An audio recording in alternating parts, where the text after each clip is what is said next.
राज्य माध्यमिक शिक्षण मंडळाची 10वीची परीक्षा उद्यापासून सुरू होत आहे। अमरावती जिल्ह्यात 196 केंद्रांवर 39,336 विद्यार्थी 10वीची परीक्षा देणार आहे।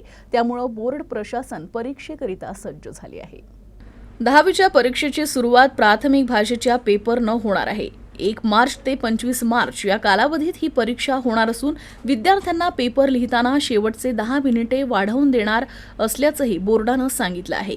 काही वर्षांपासून गुणवत्ता यादी बाद करण्यात आली आहे। असे असले तरी या परीक्षेचे महत्त्व कमी झाले नाही। या परीक्षेमध्ये बदल करत बेस्ट ऑफ 5च्या आधारे पुढील शिक्षणासाठी प्रवेश दिले जाईल। त्यामुळे गुणवत्ता यादी घोषित करणं बंद झालं असलं तरी विद्यार्थ्यांना अधिकाधिक गुण मिळवण्यासाठी प्रयत्न करावेच लागतात। शैक्षणिक आयुष्यातील महत्त्वपूर्ण असलेल्या 10वीच्या परीक्षेत यंदा तब्बल 39,337 विद्यार्थी प्रविष्ट झाले आहे। त्यामुळे चांगल्या अभ्यासक्रमाला प्रवेश मिळावा याकरिता चांगले गुण प्राप्त करण्यासाठी विद्यार्थी देखील मेहनत घेत आहे।